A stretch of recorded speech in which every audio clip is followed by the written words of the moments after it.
Today's meeting is Let's Win the 2024 Elections. We are fortunate to have three excellent speakers.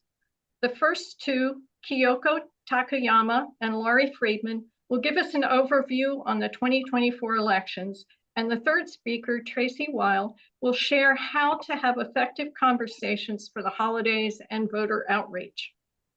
For all of these talks, we ask that you hold your questions to the end of each presentation. You can either put questions in the chat or ask them directly during the Q&A. And we also ask that you mute during the presentation. So our first speaker is our own Kyoko Takayama, a Livermore Indivisible Steering Committee member and Swing Left Tri-Valley organizer. Kyoko will talk about the national landscape for the 2024 elections, including the current redistricting status. Kyoko, take it away. Hi, thank you for everybody to be here. So I'm gonna just start right away. Share that.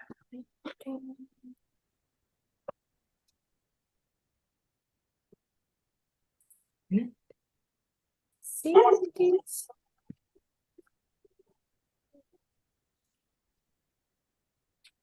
So I'm talking about 2024 national landscape as of today.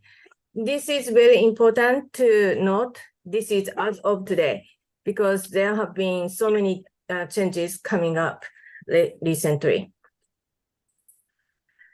And does everybody actually see the slides? Yeah. Okay. And most important thing we need to actually remember is we need trifecta to registrate. If we actually have the bipartisan effort, we don't need to. But unfortunately, current situation is so divided, we need trifecta. So the federal level, that means we take president, Senate majority, House majority. And the state level, it's just kind of reflection of the federal one, governor, state Senate, and state House Assembly. Those are the ones which will actually legislate at state level. So current power of the balance, we have Democratic President Joe Biden, and Senate, we have 48 Dems, 3 independent who actually legislate with the Dems. That's why we have the majority for the Dems, and 48 Republicans. And House is 212 Dems, 222 Republicans, and 1 vacancy. Total 435. So we are short, and yet the difference is so small. That's why we have such a chaos in the Republican side at the moment. So coming 2024 elections, what's coming up? Federal level, of course, presidential election is coming up. Everybody knows about it. Senate, since Senate has 6 years, is that right? I can, yeah. Yes. So Tom, this coming year, 20 Democrats, 11 Republicans, and 3 independents are going to be up for the election. And in House, every 2 years, every single House representative an indoor one and an outdoor one. Okay. So somebody needs to. Thank you. And state, currently we have 17 Democratic trifecta, 23 Republican trifecta, and 10 are split. And coming up election is a governor, 3 Dems, 8 Republicans, Senate, 15 Dems, 26 Republicans, House, 18 Dems, 24 Republicans. These are the state numbers who are in control.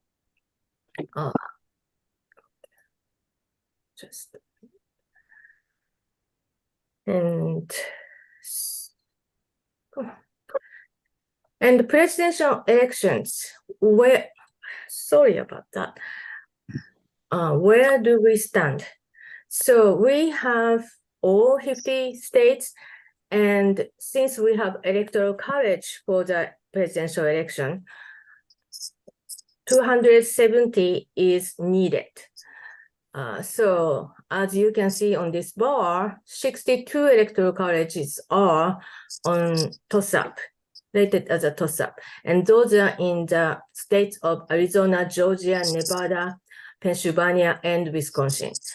And a little bit further out, leaning Dems are Michigan and New Hampshire, and Republicans leaning is Maine and North Carolina.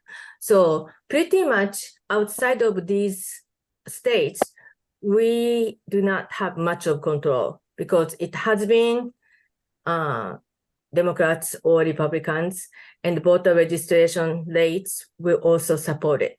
So normally these are the battlegrounds for the presidential elections. How about the US Senate elections? Leans Dems are Michigan, Nevada, Pennsylvania, Wisconsin. Toss-up is Arizona, which is a little bit more complicated because the cinema is currently being an independent. We will have the Democrats challenger and the Republican challenger, and possibly more independents. And the Montana and Ohio are also as a toss-up. And there is no leaning Republicans, state Senate, US Senate races. Florida and Texas are likely Republicans. That means it's much harder to flip those stuff. So in reality, we need to at least keep all these leaning Dems and toss-up to be Democrats. West Virginia Senator Joe Manchin actually decided not to run as a Senate. So that is more likely Republicans, unfortunately. But remember, we need to have 50 US Senate, and Kamala Harris could be still a tiebreaker, and we can control Senate. So this is really critical. We keep all these seats. And then we will have US House. Unfortunately, US House maps are still up in the air. They are being redrawn. So if you remember, 2021 is a redistricting year, and it happened. But there were so many gerrymandering happening in these states. One good thing happened was 2020, North Carolina used court-drawn temporary maps for congressional, and it resulted 7 Dems, 7 Republicans. So it was actually reflecting really well their demography of the Republicans and Democrats. However, that same year, last year, North Carolina lost Dem Superior Court judge seat. So they turned over the original litigation result, and it's now okay to have partisan gerrymandering. So the North Carolina just elected new map, and it's 10 Republicans, 3 Dems, and 1 competitive. So basically, we lost at least 3 and possibly 4 seats in North Carolina, even before we do the election. However, the racial gerrymandering litigation has been ongoing, and it's settled at the U.S. Supreme Court. Alabama needs to add 1 more African American district, and that map is already drawn and certified. Georgia and Louisiana also have 1 more African American districts added, and they are ordered to draw these maps before the 2024 election. So there will be like 3 seats more likely Democrats. And ongoing litigations are still in Arkansas and Texas. So until these are all settled, we don't really have clear maps.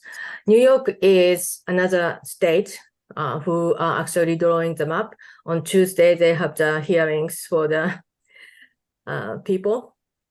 So U.S. House races are still very, very much not settled. Still, we can actually have tentative forecast. And so these are kind of the just rough numbers at this point because so many maps are still up in the air. But Lean's Dems, it's 14 seats, 14 Congress districts, toss-up 25, Lean Republicans 4 districts. So I just put up what is already set because these states do not have the litigations. So as you can see, California is pretty much in contest. California 9 and 47 is a Lean Dems, and 13, 22, 27 toss-up, and leaning Republicans, it's 41 and 45. And these are fluid, and these are the ones we actually put a lot of effort in 2018, and we won many of them. So California is, again, like 2018, the battleground for the congressional races. Notably, Nevada District 3, Arizona 1 and 6, those are also the historically California organizers, volunteers are helping to make differences. So if we keep doing those things, we can actually gain everything we need just from these 3 states. So there is hope right there. And so what is the power of state chambers? I listed all the elections on the states as well. And the number 1 is redistricting. I have been organizing with All on the Line, which does redistricting organizing. And the sister district is a state races organization. However, last week, Lala Wu, the organizers, actually stated the big thing for me because sister district is continuing to, of course, work on the state chambers races, but their goal is to make as many as trifecta at state levels, preparing for the 2031 redistricting. So it's important to stop gerrymandering. We have to actually win state chambers. Not only that, healthcare is on the line, Medicaid expansion.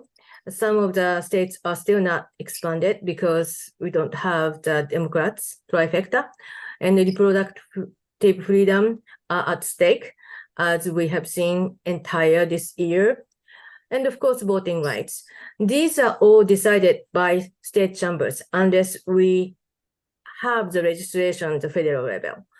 And these are much easier ones to control. That's why Republicans have been targeting the state chambers. And that is why 2011, we had so many gerrymandering, and the rest of the decade, we had struggled to have fair elections. And that's where we were. And fortunately, all these redistricting effort happened after the 2017, and the result is just coming in a little bit at a time. So state elections in 2022, Dems gained trifecta in Massachusetts, Maryland, Michigan, and Minnesota. Dems broke Republican trifecta in Arizona by electing the Democratic governor. Unfortunately, Republicans broke Democratic trifecta in Nevada, losing the governor. And this year, Louisiana elected the Republicans governor. So 2024 coming in, there will be 23 Republicans trifecta and 17 Dems. And unfortunately, 2024, only Arizona House is tilted Republicans and Senate toss-up. They are the only one we can retake and possibly create a trifecta, additional Democratic trifecta. So I just started to create this map, this target table. So as you can see, Arizona is definitely most important state. They are the target of the presidential, Senate, House. We have two congressional districts we can flip, and also state chambers, state and House, both we can flip possibly.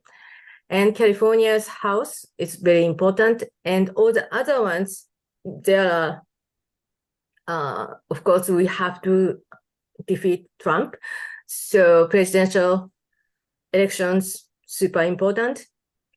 But at the same time, if we don't keep the Senate majority, we cannot keep confirming the anything. So judiciary and all the administrative leaderships. So those are both super important. And House, as you can see, all the funding starts in the House. So that's another thing. And that one we can control by winning California districts. And that's exactly why next speaker is going to talk about the congressional districts. Anyone have any questions? I don't see anything in the chat. Does anyone have any questions for Kyoko?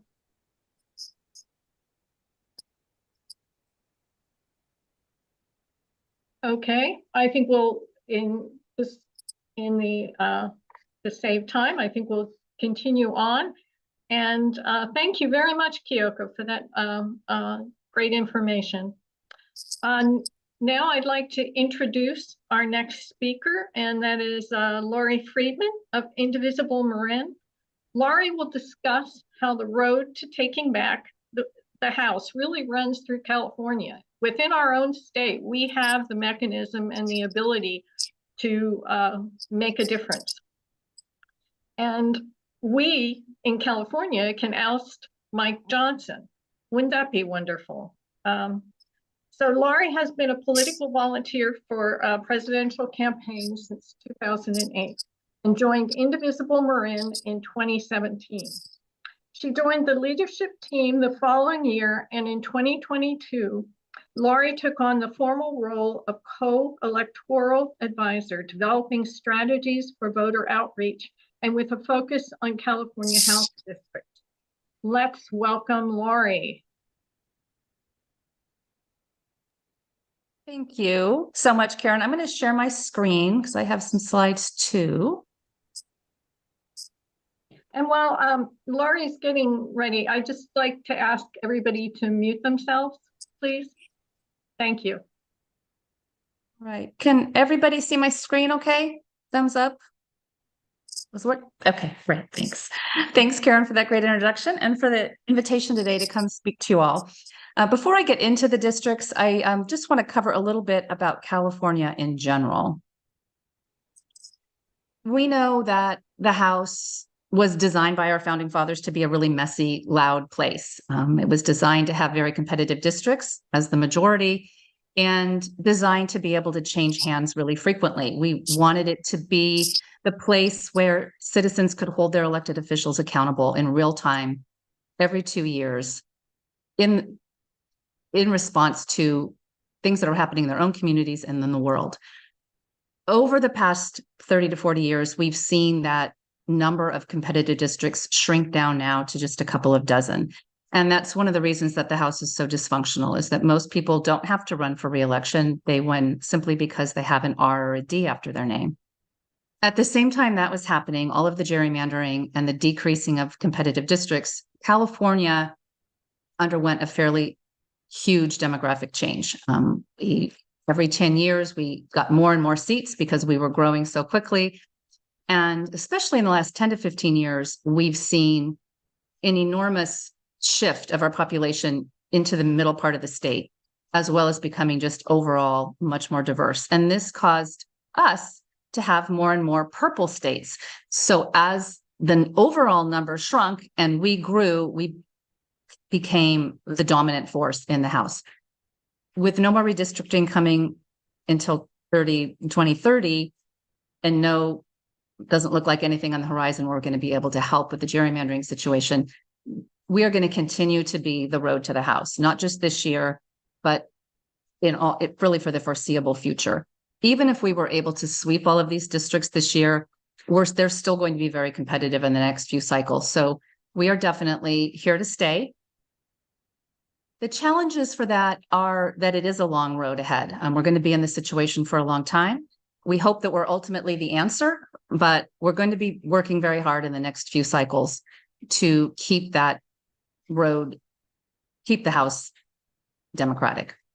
It's a lot of districts to handle. Most states don't even have 10 districts, period, in their whole state, and we are trying to manage those.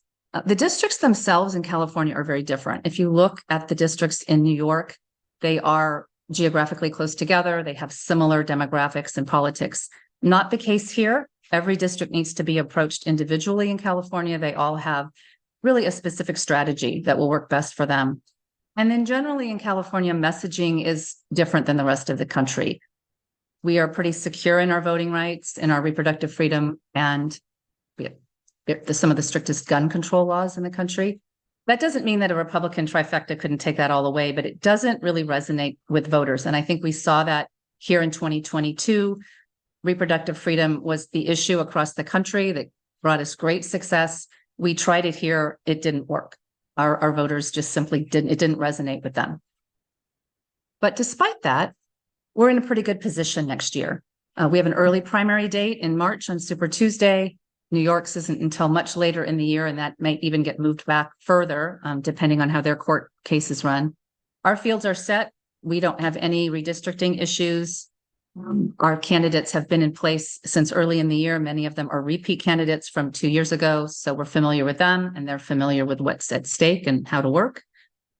Our state party's in a unique position, too. We've made that transition from a strong state party that works the second half of the year to elect statewide officials to the national stage along the lines of places like Wisconsin and Michigan and Pennsylvania that work year round to flip these districts. It's very different to work in a federal election than a state. The laws are different. Funding is different. The players are different. Strategy is different. Field operations need to look different. It takes a while for states to make that leap.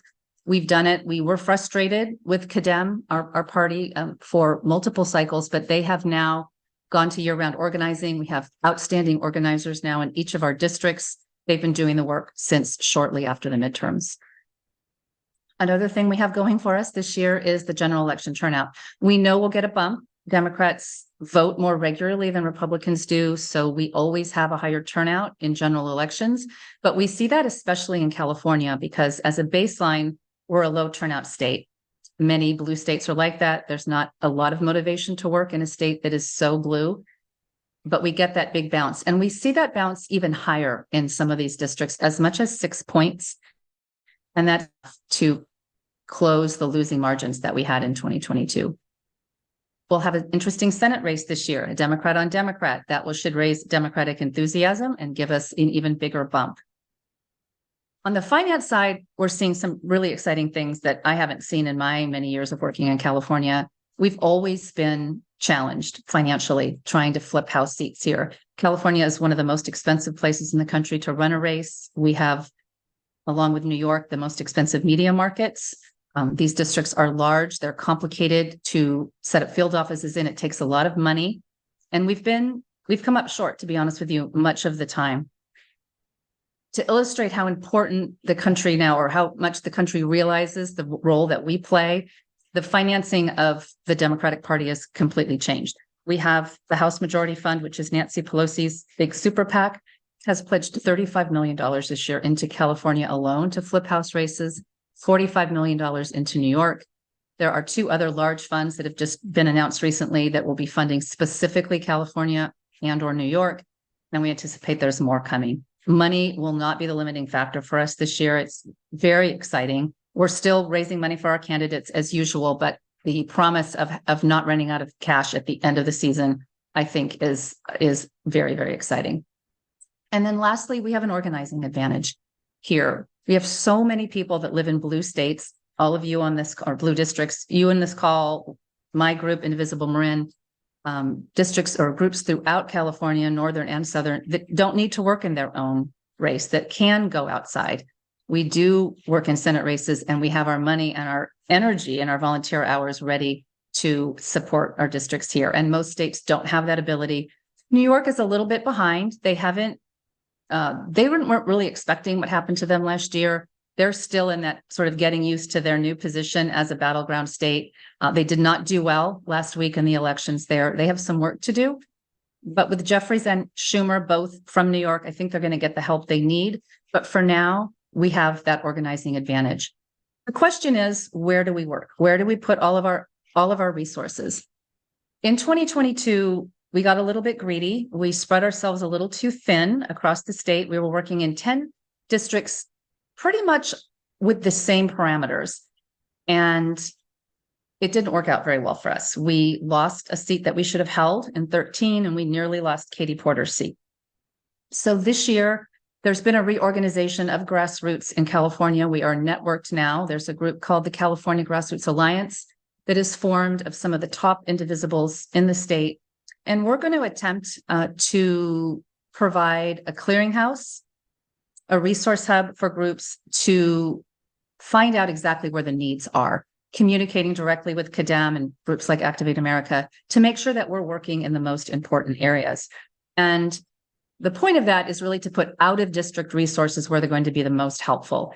And if you live in district, that's one thing, or if you're next to a district where you can be a physical presence and be that on the ground, visible organizing energy, that's great. But for most of us, we are not able to do that. So where do we put our postcarding, phone banking, and texting?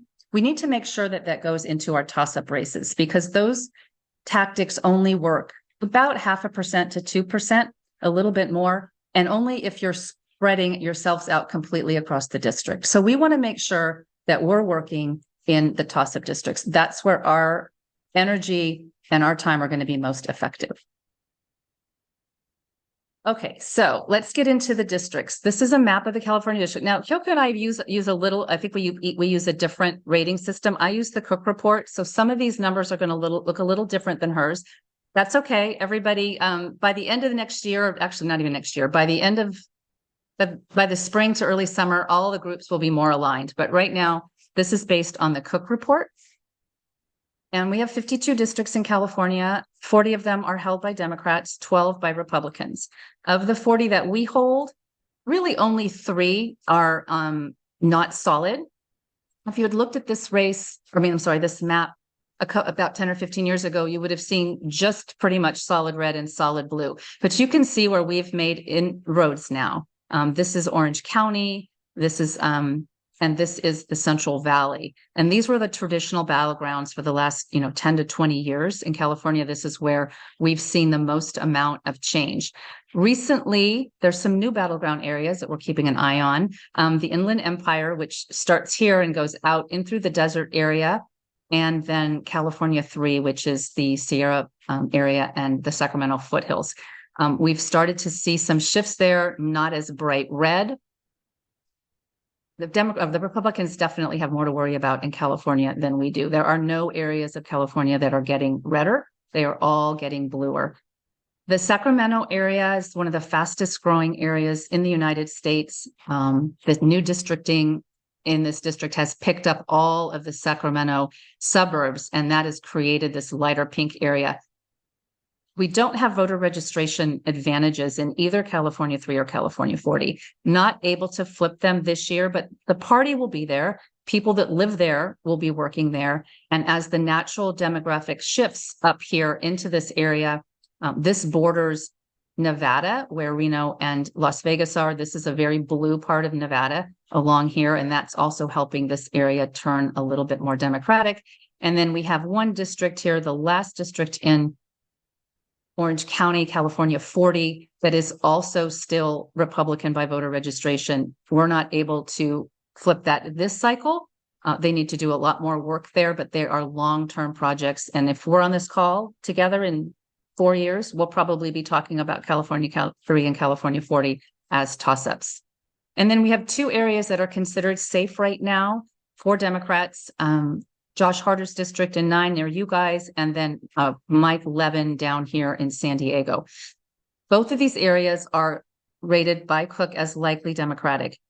Josh does have a little bit of a tougher opponent than he was anticipating this year, but he has a very large voter registration margin there. Mathematically, it would be very difficult for him to lose this district as long as he runs a strong campaign. What makes Josh and Mike a little bit unique is that they have developed very strong internal district-wide campaign operations. They aren't as dependent on out-of-district volunteers as the other districts are. We'll jump in if they need help. But right now, with the tools that we have as out-of-district volunteers, we're better off and we're going to be more effective in these purple districts. I wish my map could have made these purple, but they're kind of yellow, but those are the purple areas. I know you guys are close to Josh. And so you're part of probably a little bit of his campaign outreach, but for the most part of the state, our ability to work is going to be in these toss-up districts. Oh, actually, let me start here. I'm going to start in Orange County, which is right in here. And Orange County traditionally is the land of Republicans. It was Nixon and Reagan country.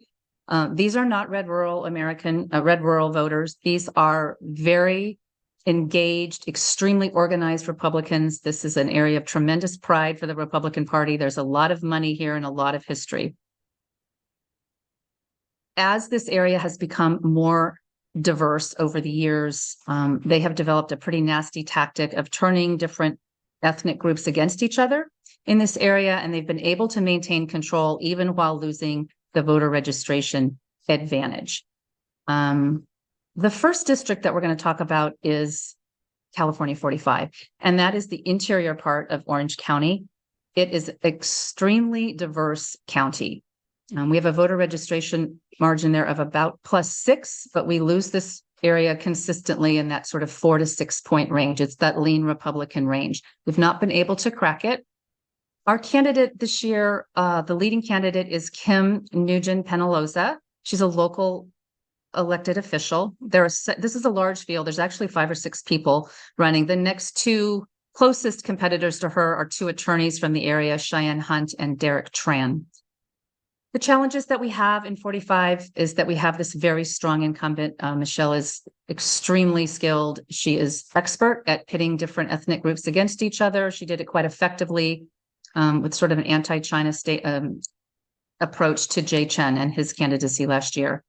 We have this organizing power of the GOP and this diverse district that really has a lot of historically complex issues between the various groups. The priority will be AAPI voter outreach there to a lot of low information voters that are gotten terrible messaging from Republicans over the years, continued fundraising and candidate recognition, because Kim or whoever wins is not as well known as somebody like Michelle. But when I list the candidates here, the bolded name is the name of the person that's gotten the major endorsements, including the condemn endorsements, which just came out actually this afternoon. While I would consider 45 probably number 6 on our list of 6 as far as the most important, California 47 is the most important. This is coastal Orange County. It is an open seat because Katie Porter has left to run for Senate. This is the number 1 Republican target in the country for them. They feel that they can flip this. And honestly, if I were them, I'd probably feel the same way. We only have a voter registration of about +2. Katie, with all of her power and all of her fundraising and her $20 million that she brought to the race, was only able to win this race by about 3 points. We nearly lost it. They have a very strong opponent, a candidate who's running against Scott Bow. He's a local chairman of the Republican committee there. He's very well connected, has been involved in politics in Orange County for decades. Our candidate will either be David Min or Joanna Weiss. David is the state senator from the area. He has received the major endorsements in California, including Kadem, but Joanna has all the progressive endorsements. She's an activist attorney there. This will be a very competitive primary. We'll need to wait and see how it plays out. but one of these two will be the nominee. The challenges here will be simply trying to take Katie's place. She's beyond well-known. Neither one of these people have the exposure that she's had. Orange County is one of the most expensive media markets in the country. It's likely this race will cost upwards of $40 to $50 million, which will be more than some of the Senate races that we spoke about earlier today. And again, up against the Orange County organizing power. We simply get out-organized here in all of our districts. Priorities will be voter registration. You'd love to see that margin get a little bit bigger. There's a large college in this district, the University of California at Irvine. Lots of voters there. We need to capture them. Work on name recognition and getting whoever the winning candidate is out. Climate is a little bit of an advantage that we have in 47.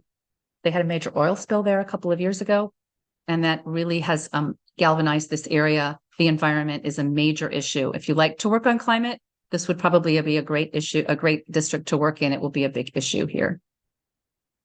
Then lastly, in Southern California, we have 41. This is the desert community stretching out from the edge of Orange County all the way out into the far reaches of the desert, including the Palm Springs area.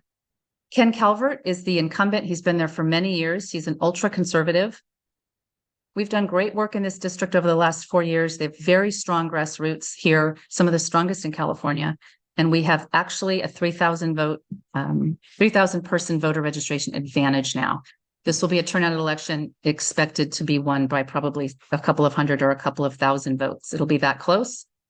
Calvert was expected to win by double digits a couple of years ago.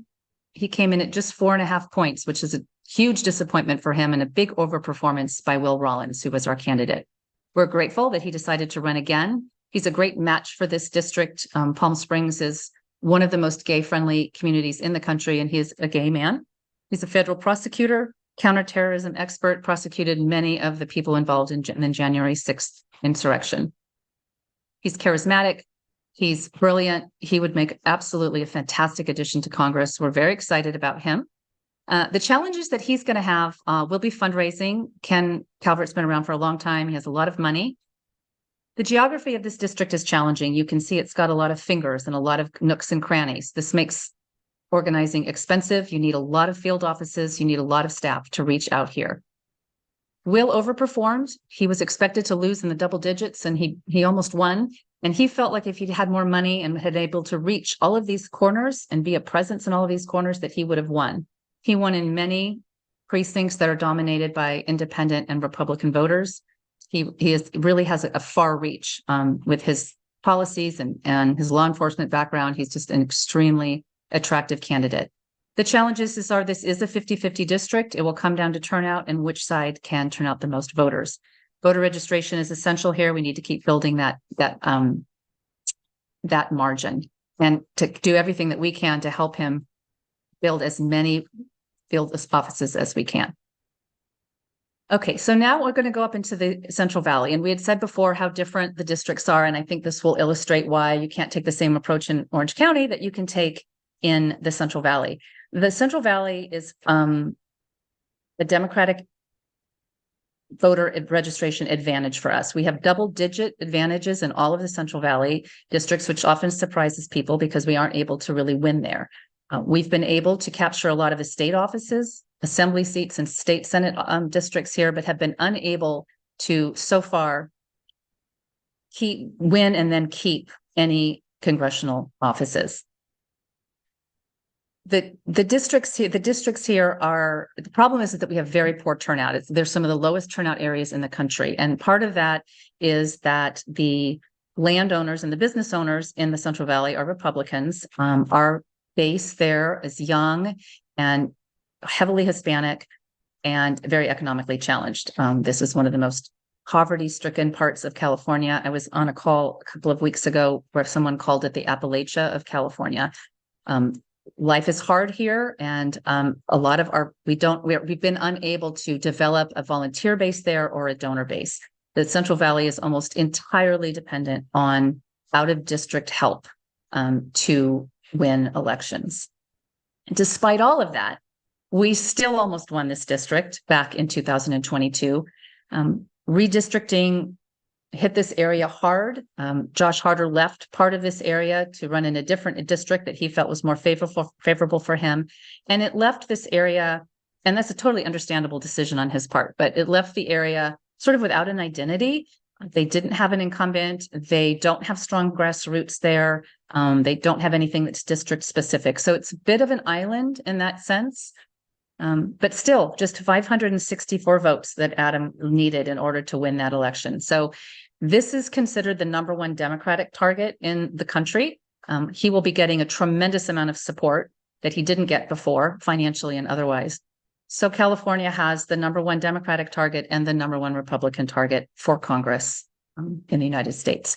Adam will need to get past a primary challenge by Phil Arballo, but that should not be a problem for him. He's been endorsed by everyone and got the condemned endorsement already. Challenges here, again, turnout. Volunteer and donor base is very sketchy. They are very dependent on out-of-district help. And the geography of this area, you can tell it's large, sprawling, lots of rural areas. He'll need a lot of field operation to get to all the voters. Priority will be young Latino voters, and it's essential that he is better organized. His campaign was not the best last year, and there were some understandable reasons for that. He had a late start because of some voting irregularities, and his race didn't get called for a while. But he's going to really need to network with us, out-of-district volunteers, with the party, and with national support. If we do that, this is a winnable race for us, for sure. Then we move to 22. This is right below 13. This was Rudy Salas, David Valadao. Valadao is an exceptionally strong candidate. Unlike 13, where the incumbent is just a one-term incumbent and hasn't really done much, Valadao has been winning elections and holding elected office in the Central Valley for 20 years. He is a moderate, which is a good fit for that area. And he was one of only 2 people in the entire country that survived voting against President Trump in his impeachment hearings and still survive and was reelected. So that shows you how strong he is, but what kind of a rare bird. He will face a fairly significant primary challenge this year in Chris Mathis, who's a MAGA Trumper. It's possible that this will hurt him. And we would love to see Mathis win. We would love to see Rudy run against a MAGA candidate, but David would be the front runner in that race. 17-point voter registration for advantage for us here. We have the voters, but again, they don't vote. Despite all of this, Rudy came within just 3 points of beating this very, very capable Republican. He is the presumed frontrunner, has also received all of the endorsements in California, does have a primary challenge from someone named Melissa Hurtado. She is the state senator from this area. However, her campaign has gotten off to a very slow start. I think that Rudy will probably easily beat her in the primary and will be our candidate again. Challenges are much the same as 13. Turnout, volunteer and donor base is mostly out of district. The problem with the geography of 22 is that it's right in the middle of the country, of the state. It's difficult to get to from the Bay Area as well as Los Angeles. And there are competitive districts both above and below him. So he's a bit of an island of a different kind. He is very shorthanded on in-person volunteers. So this is an area that we need to work as activists and as the grassroots organizers, is to make sure that we get enough physical volunteers here. That's going to be his greatest need. The priority is the Latino vote again, fundraising, that in-person outreach, getting people there. And Rudy is a great guy. I don't know if you've ever heard him speak, but he's just delightful. He's very moderate in his positions, which is a perfect fit for the Valley. But it's hard for him to differentiate himself between his views and David's views, because Valadao is also very moderate. So it's been a challenge for Rudy to sort of stake out his ground. He's going to get a little bit more help that way. That's why if we end up running against Mathis, it would be easier for Rudy. He'll be able to define himself a little bit more clearly. But his campaign is delightful to work for. And again, he will need a lot of help. And then lastly, we're in 27. This is the bottom of the Central Valley, right butting up against northern part of Los Angeles County. This is Mike Garcia's district. Despite a voter registration edge for us of 13, he has a stronghold on this district. It's a bit of a mystery how someone who's one of the most extreme members of Congress can be holding office so successfully in California. He's done it a couple of ways. He's a very negative campaigner. He's actually perfectly awful and ran a terribly misogynistic and actually lie-filled campaign against Christy Smith 3 times. And that's how he's been able to just entrench himself there.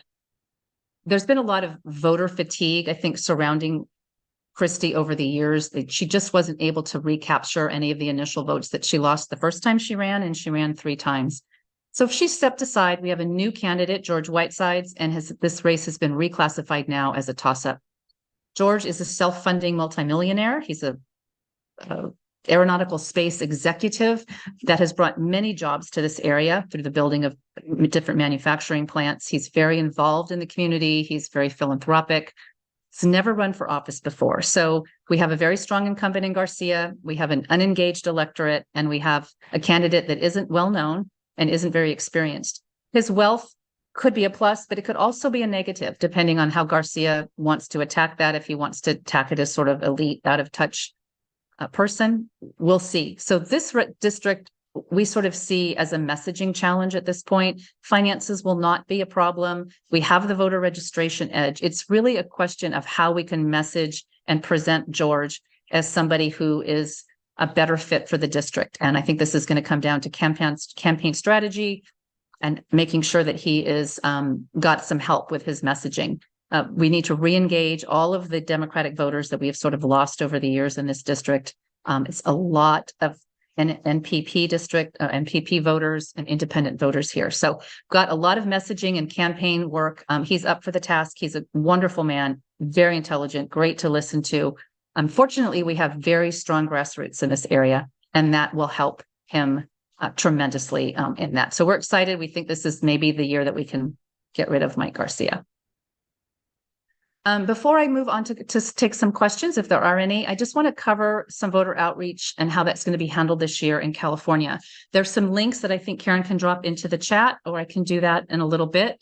All of these groups have links that you can get to. We won't be doing intensive voter outreach over the holidays. Everybody's kind of taking a deep breath and getting ready for next year.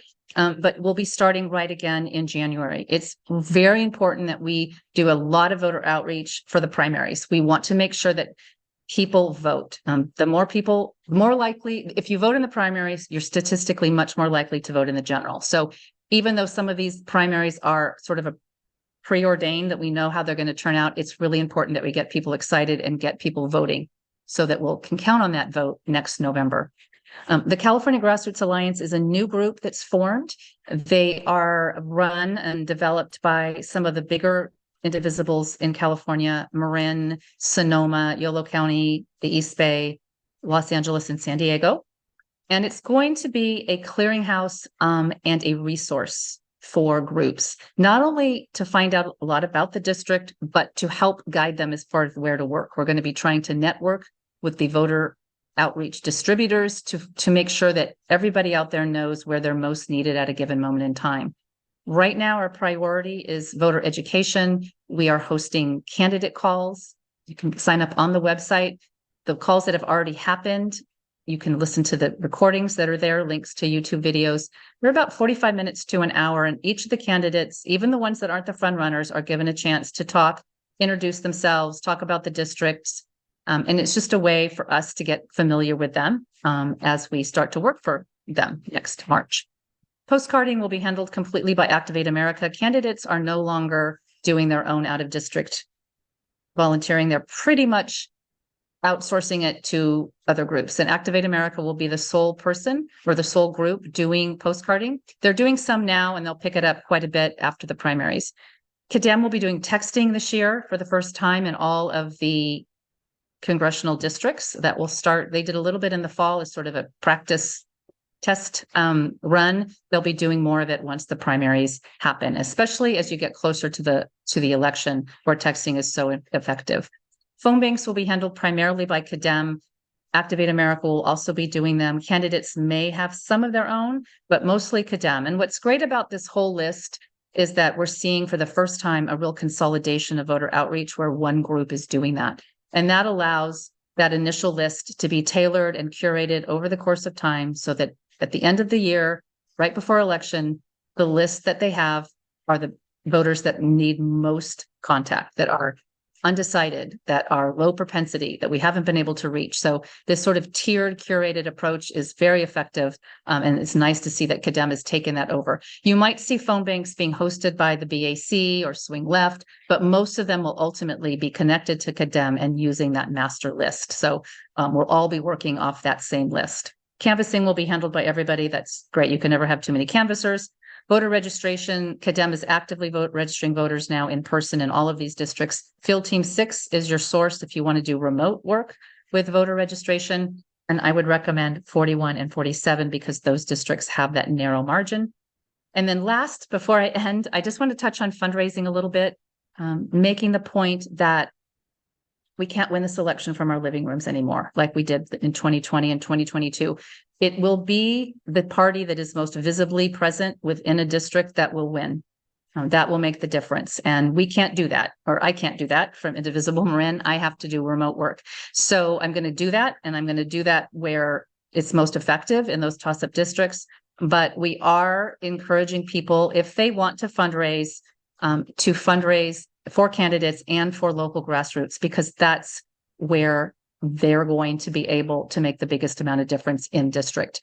We want to see early fundraising and we want to see or monthly. This is the time when candidates are planning their campaigns. They are reserving airtime at the best time in the fall. They are planning for field offices. They are renting office space. They are hiring the best staff, and a lot of them. And they can't do that if all the money comes in late in the year. So we are really encouraging people to do this early. This will give our candidates a chance to best launch their work and their field operations. Monthly is great too. They can count on that, just like all of us when we do our budgeting. The more money we have that we know regularly comes in, the easier it makes our life. It's the same for a campaign. So we will have, the California Grassroots Alliance will have within the next couple of weeks a Act Blue page for each district that identifies the best local grassroots in that district as far as voter outreach goes, so that you're going to be able to support that in-district work without actually physically being there yourself.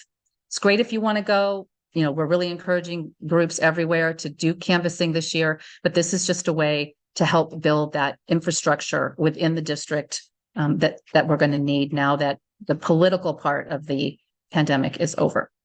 So with that, I'm going to end. I'm going to stop sharing my screen and I'll turn this back over to Karen. Thank you so much, Laurie. That was great information. Thank you. Wonderful. You're welcome. We do have one question that I see so far. Excuse me for reading that.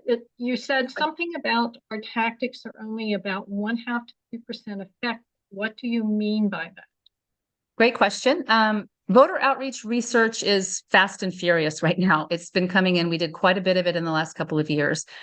There's some variation there depending on it, but basically what we're seeing is postcarding is effective. And what I mean by effective is getting that person to cast the vote. That's the get out the vote effectiveness. And we see postcarding anywhere from about 0.5% to 2%. Phone banking is around 1% to 3%.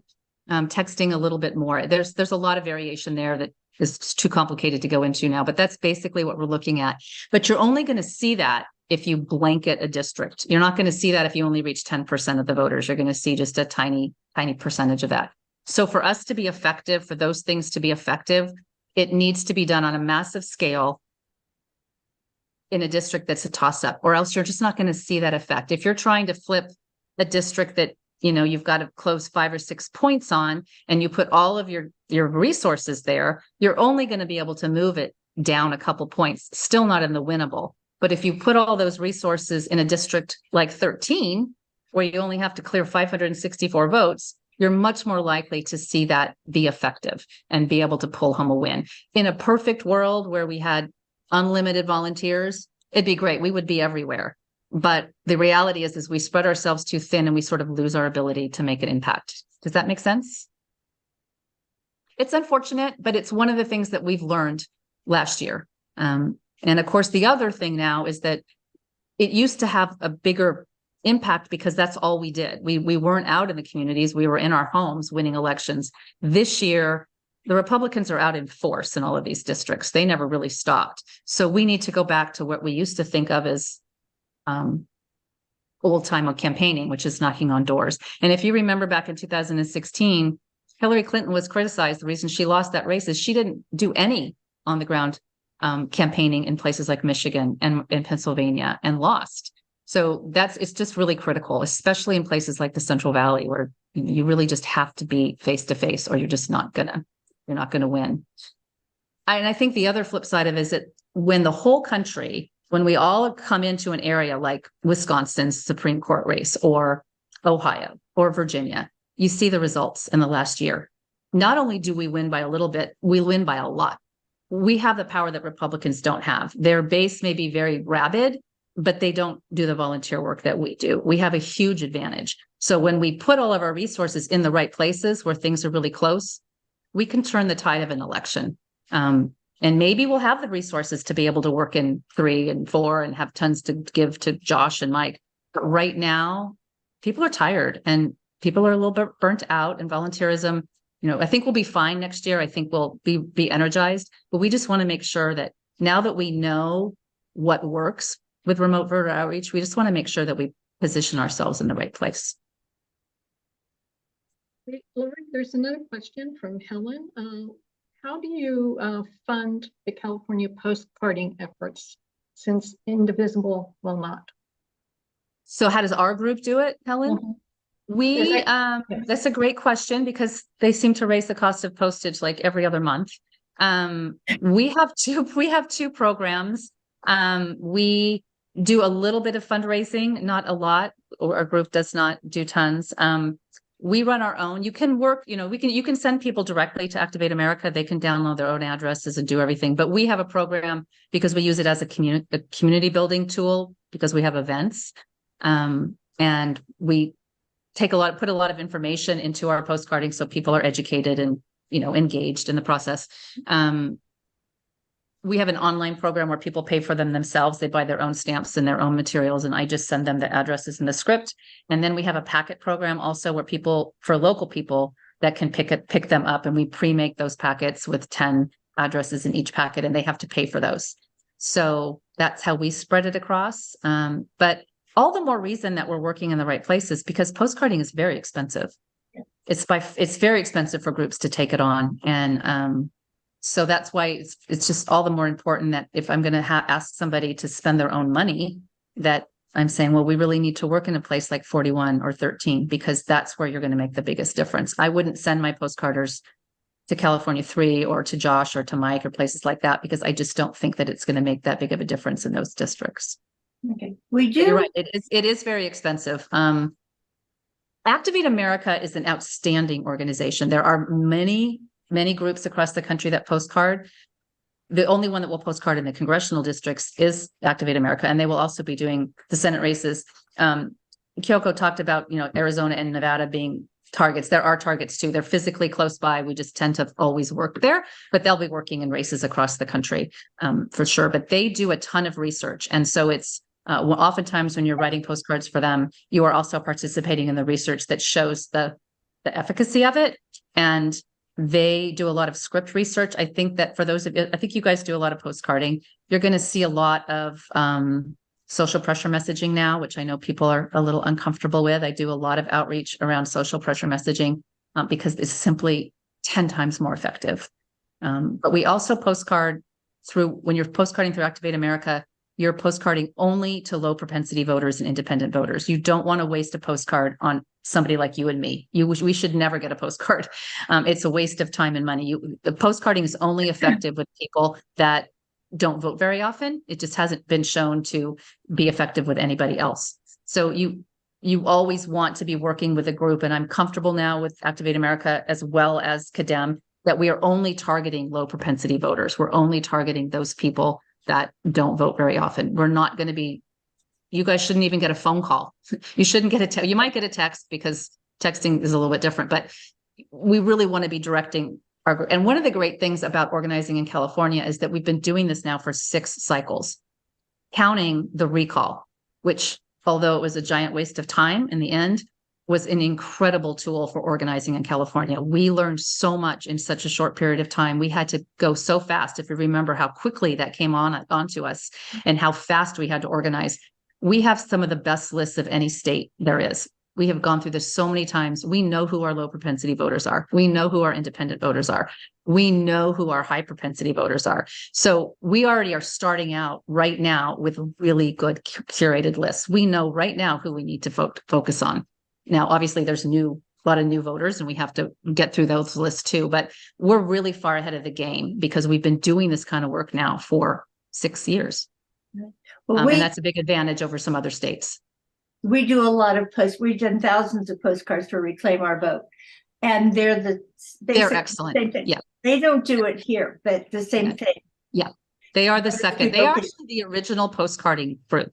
They started postcarding way back in 2018. And they also a similar approach to Activate America. They just work primarily in the South. So okay, thank you. Yeah, no, they're great. Both of them are very, very good. And they both do a lot of research, they share it, which is nice. I think just in the interest of time, I will wrap up right now, but I did put Laurie's email and contact information in the chat that you can find if you have additional questions or you think of additional questions, or if you have additional questions as time goes on, please feel free to contact her. She's a wealth of information, and thank you so much for coming and speaking with us. It was great to see you all.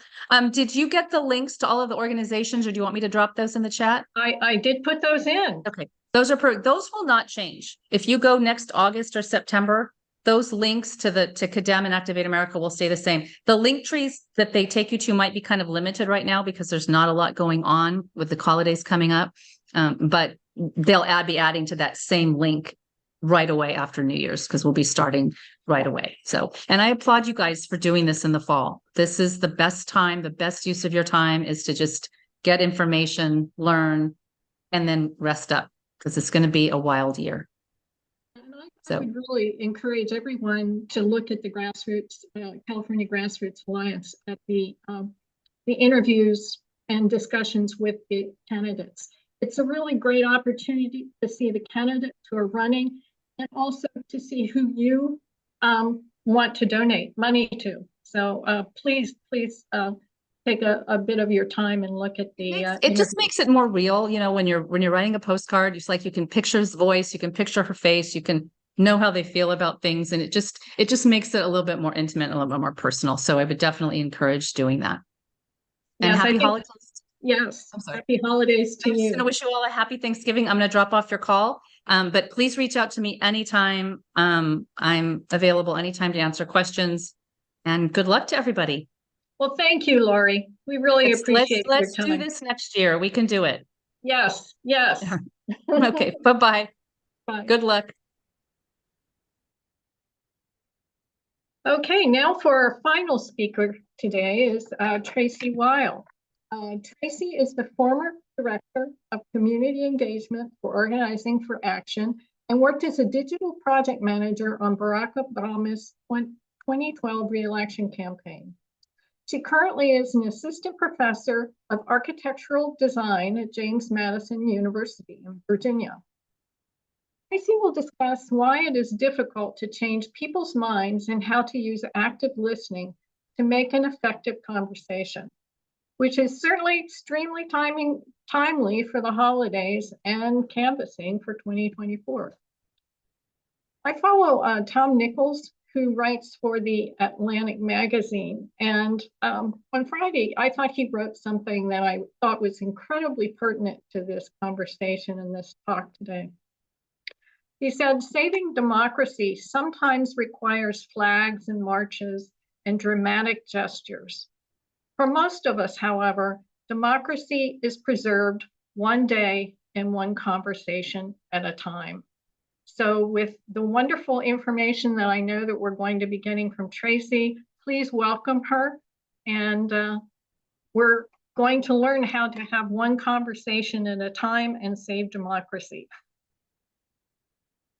Oh, wow, that's That's a big responsibility now, Karen. Thank you. Hi, everyone. Oh my gosh, I see a couple of friendly faces. So I just want to shout out Jennifer and Tiffany and Suzanne, of course, Kyoko. Thank you for inviting me. It's wonderful to be here.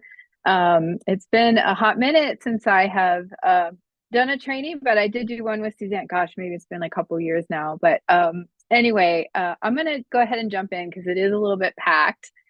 So let me just share my screen and pull this up. So that was a great quote, Karen. I think that kind of really hits the nail on the head. And so I want to just say welcome to Effective Conversations. And I'm just going to talk a little bit about what that means. But in the meantime, since you're all already on the call, like I said, I recognize some of you, but for those who I don't know, maybe you could also, well, I mean, all of you should feel free to do this, of course. Just in the chat, share what community organizing means to you. So if you want to share something, I would love to have that in the chat. I'm going to kind of move on and do my own little introduction here. I can get this thing to, there we go. Okay. So again, thank you, Kyoko, for inviting me. I really appreciate this opportunity. Certainly, you know, we have lots of work to do. I was listening to the sort of tail end of this conversation from Laurie, and it just reminds me, I'm now in Virginia, in Western Virginia, in the Shenandoah Valley, and you know, it's interesting. We actually had a good outcome, obviously, in our elections, which is very exciting. A little surprising. Also, even at our state, I mean, in our city level, we got a council member that we really wanted. So that was awesome. But clearly, there's a lot of work to do. So I am currently teaching at James Madison University, which is about 2 hours west of DC. I teach architectural design. So you may all be wondering, what on earth are you doing teaching this sort of effective conversations discussion today? But I was in Chicago. I earned my Master of Architecture. And then after graduating in 2011, I had the amazing opportunity to work for Barack Obama's 2012 campaign. And then from there, went on to work for Organizing for Action, which was established shortly after. So I think probably most of you are familiar, but that they started that in 2013. And the mission of OFA was to create a more accessible and participatory democracy. In my role as Director of Community Engagement, I worked closely with many of our volunteer leaders, some of whom are here. So Jennifer and Tiffany, Kyoko, Suzanne, Cook Huber, who some of you may know, Renee Zeimer, Martha Krieger, Belle Cole, Karen Andreessen. So that's kind of Northern California, of course, but also volunteers all across the country. And so working with our digital and training teams, my team and I really were there to help guide and mentor and, you know, kind of be a sounding board for our volunteers. And then really think about developing training and resources so that folks could organize on important issues that they cared about, right? So, of course, climate change, gun violence prevention, healthcare, as well as those things that were important in, you know, cities and towns, right? So we had our kind of federal level things that we were looking at, but as we went on, we realized that the local issues were equally as important. And so we felt our job was to empower folks with tools, resources, and trainings to let them be the leaders to do that. So that's kind of a little bit of background of sort of where I'm coming from. And I bring that spirit of organizing and organizing principles and what I learned to architectural design. So I teach community engaged design, design justice, which are grounded in many of these organizing principles that we're all familiar with, and really try to get students to think about the impact of their design of future buildings, what that means, you know, ecologically, what that means historically, culturally, and of course, through an equity lens. So that's just a little bit about me, and I just want to call out a couple of these. Kyoko says, community organizing became my life. Oh my gosh, I love that. I don't know if that's true for too many other people. I mean, I'm sure it is for all of you on this call, but right, we're a small group of people really in the wider public. So I love that. And Tiffany, to me, it means maintaining sanity during elections and see it as my civic duty. Yeah, I think sometimes taking some kind of action for me also feels much better. So I totally agree with that. And then Helen says it means making people realize the importance of making their voices heard and giving them opportunities to work for the state, country, community they want. Oh, awesome. I love that. Oh, okay. Feeling so good. All right. I'm going to keep going. So I just want to provide our goals for today. So what I understood from Kyoko, where kind of you all are at, so I hope that this is going to be a helpful way of kind of laying some foundational frameworks for you to recognize what kind of conversation you're having and the goal of it. B, recognize why you may be facing resistance to any kind of persuasion or coming around. And C, different approaches to navigating some of those different conversations, because there are different ways to implement different tactics. So we won't have time to practice, but there are lots and lots of trainings available still. So the trainings that OFA did are still available at OFA Legacy trainings.com. And I have a list of resources that I can also share with all of you. So you can go back to any of these. This is a compilation from many of the trainings that we did over many years at OFA. So these can be used under the Creative Commons license and can be modified and used as long as you attribute it to OFA and as long as it's for educational and not commercial purposes. So they are there. Highly recommend you check it out and find ones that you might need to dig into a little bit more. Okay, so I can only see a few of you, obviously, since I'm sharing my screen. I only have like 3 or 4 of you on here. So if you do have a question, just if you can type it in the chat, I'm going to try to kind of stay on top of that. But I will just keep rolling here.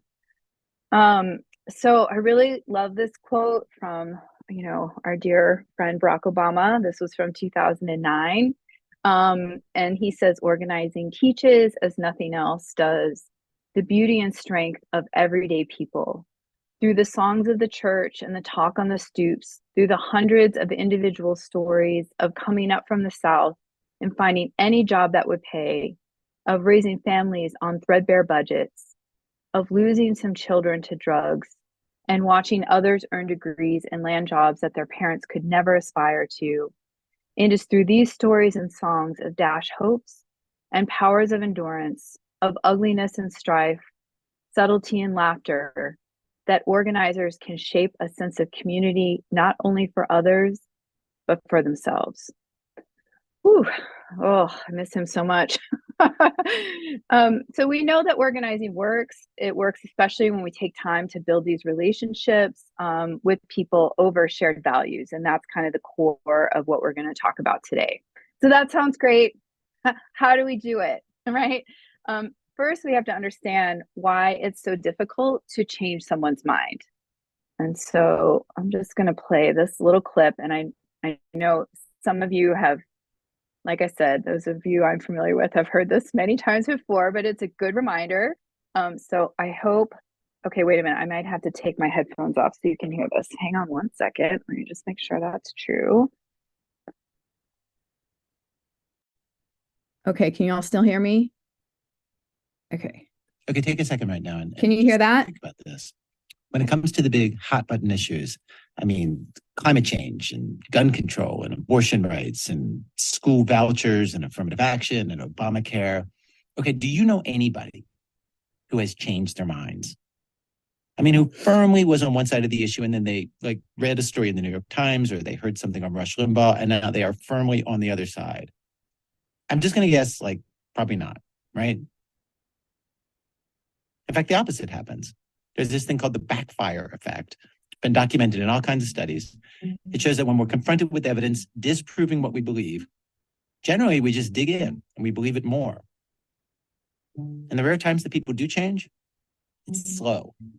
You don't just, have an argument with your uncle over the invasion of Iraq over dinner. And then at the end of dinner, one of you goes like, okay, I no longer believe what I did. You're right. People just don't flip like that. So this was from obviously This American Life. This was episode 555, The Incredible Rarity of Changing Your Mind. So I'm just curious kind of what examples you all might have where you've encountered this. Again, feel free to share in the chat. I know part of this was as we go up to holidays, how maybe we talk to friends and family. And so, is it blustery Uncle Bob, or who is it that you just never, he just digs in, right? And so when we start talking about facts and numbers as a way to try to convince someone to see a particular side of the argument, people will most often dig in their heels. We saw this a lot. My memory of this is at OFA trying to convince climate deniers around 2015. Despite the fact that 98% of scientists are in agreement that climate change is man-made and it's real, and that these are contributing obviously to more intense and severe weather events. And people just, obviously they refuse to come around, right? And so this link to identity becomes really real. So I just want to maybe ask, come on, give me my... Oops, hold on. Okay, take a second. In fact, the opposite. Okay.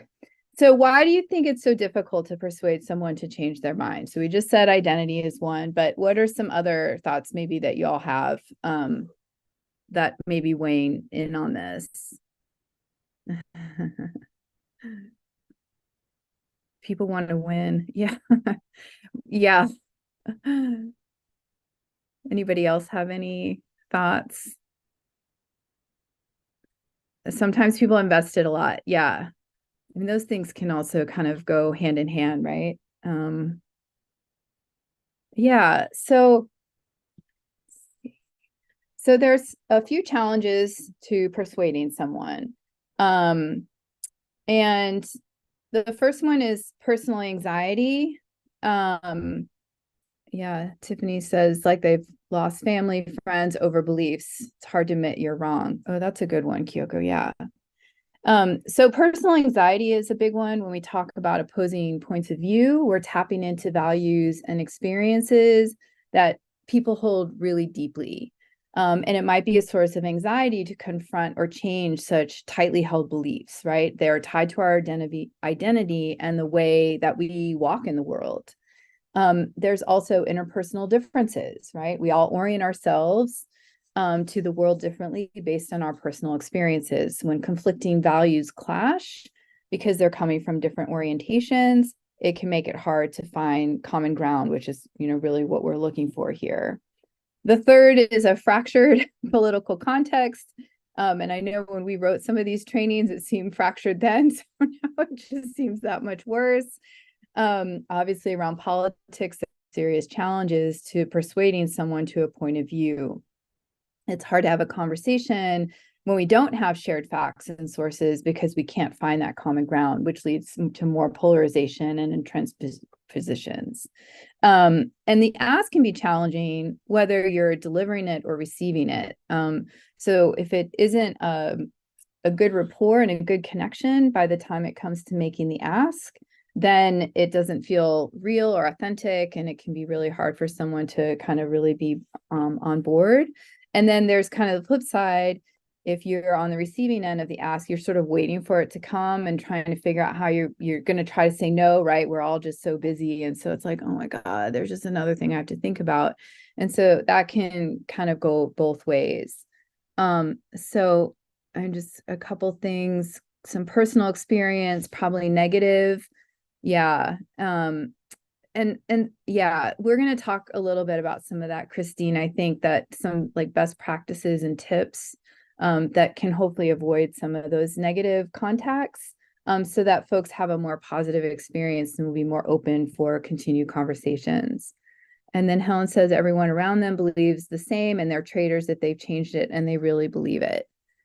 Yeah, has anybody read the Glennon Doyle's book, Untamed? No, well, she's an interesting case that I think may kind of epitomize this situation, because she was kind of a Christian mommy blogger, you know, and had this like perfect life and this perfect marriage and 3 kids and this handsome husband, and she was miserable and turned to bulimia and addiction. And I mean, she writes all about this, right? So she's like really open about this journey that she went through, and she ended up going through some real deep reflection. So she did that hard work, right? Which a lot of people have difficulty doing. Of course, it's really hard. And then what happened was, because she was part of this conservative Christian kind of community, she really, a lot of people really turned on her, right? She alienated many folks who thought that she rejected that identity. And didn't have quite enough space to allow for other definitions. And so it's a really interesting kind of case study that's out there that she writes about. And I think that kind of sums up a little bit what we're talking about. So let's see. So, you know, we've covered some challenges we face in these persuasive and effective conversations. And so we want to look at some ways that you can overcome this by speaking from our values. And you don't have to be an experienced policymaker and know all the ins and outs of legislation to discuss your why with your neighbor. Certainly that can be really helpful, but you don't have to know all those things, because if you think about what that common ground is, it's usually around values and beliefs, rather than lots of numbers, which we have already heard doesn't always work. So now I just want to share, again, some of you are going to be real familiar with this. This is Simon Sinek, and this is just about 3.5 minutes, but this is a clip from his TED Talk, and there is a little bit of ego and arrogance in this, but I think what he says is really important. So I'm just going to play this. About 3.5 years ago, I made a discovery, and this discovery profoundly changed my view on how I thought the world worked, and it even profoundly changed the way in which I operated it. As it turns out, there's a pattern. As it turns out, all the great and inspiring leaders and organizations in the world, whether it's Apple or Martin Luther King or the Wright brothers, they all think, act, and communicate the exact same way, and it's the complete opposite to everyone else. All I did was codify it. And it's probably the world's simplest idea. I call it the golden circle.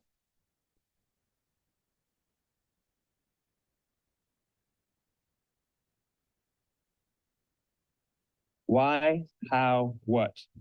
This little idea explains why some organizations and some leaders are able to inspire where others aren't. Let me define the terms really quickly.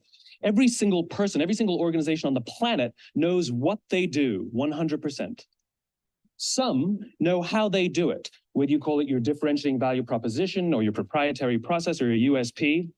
But very, very few people or organizations know why they do what they do. And by why, I don't mean to make a profit. That's a result. It's always a result. By why, I mean, what's your purpose? What's your cause? What's your belief? Why does your organization exist? Why do you get out of bed in the morning? And why should anyone care? Well, as a result, the way we think, the way we act, the way we communicate is from the outside in. It's obvious. We go from the clearest thing to the fuzziest thing. But the inspired leaders and the inspired organizations, regardless of their size, regardless of their industry, all think, act, and communicate from the inside out. Let me give you an example. I use Apple because they're easy to understand and everybody gets it. If Apple were like everyone else, a marketing message from them might sound like this. We make great computers. They're beautifully designed, simple to use, and user-friendly. Want to buy one? Meh. And that's how most of us communicate. That's how most marketing is done. That's how most sales is done. And that's how most of us communicate interpersonally. We say what we do. We say how we're different or how we're better, and we expect some sort of behavior, a purchase, a vote, something like that. Here's our new law firm. We have the best lawyers with the biggest clients. We have, we always perform for our clients, do business with us. Here's our new car. It gets great gas mileage. It has, leather seats. Buy our car. But it's uninspiring. Here's how Apple actually communicates. Everything we do, we believe in challenging the status quo. We believe in thinking differently. The way we challenge the status quo is by making our products beautifully designed, simple to use, and user-friendly. We just happen to make great computers. Want to buy one? Totally different, right? You're ready to buy a computer from me. All I did was reverse the order of the information. What it proves to us is that people don't buy what you do, people buy why you do it. People don't buy what you do, they buy why you do it. This explains why every single person in this room is perfectly comfortable buying a computer from Apple. But we're also perfectly comfortable buying. Okay, I'm gonna put my headphones back in. Okay. Can y'all hear me? Can you hear me? Okay, perfect. Thanks. Okay, so this is kind of where our personal story starts. But if we think about, whoops, come on, Simon, there we go. Your why, right? This is the hardest part. We're taught that being vulnerable is embarrassing and sometimes dangerous. It can be risky. But we believe that this is where we share our humanity. We connect with our vulnerabilities, and it actually is a really strong thing to share with folks, and it inspires people, right? And so you follow folks that have inspired you. Think about anyone that's gotten your support, and have they gotten it without sharing their values and their stories? So that doesn't mean you have to share anything personal you don't want to share. For me, it means sharing some emotion. Usually, I actually have a lot of emotion and feelings, and so that usually comes out for me, and sharing stories from my life that have led me to organizing. And in the example we just heard, the why for Apple is challenging the status quo and thinking differently.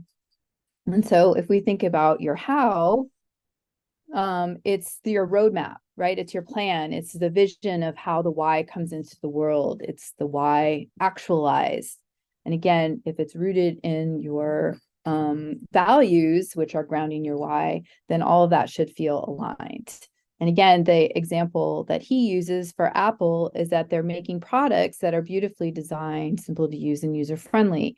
And those may be computers, but they're also phones now, and iPads and watches, right? So they haven't limited themselves to just this one thing. And then your what is what's super practical. It's the everyday actions that you take. This is the realm people typically live in, and that feels really safe, right? And so it's a thing you're doing now as a result of your how. And so then this is his little diagram that he makes. So, if you start with the why, then we can get to this place where we can start to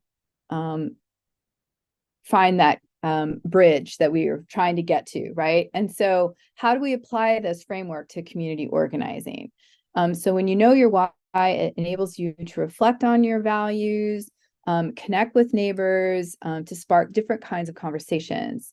And we don't assume that every conversation will end with an ask. I know, like I said, I heard the last bit from Laurie, and it's trying to get people to a certain behavior, right? And in this case, it's probably voting for a particular candidate.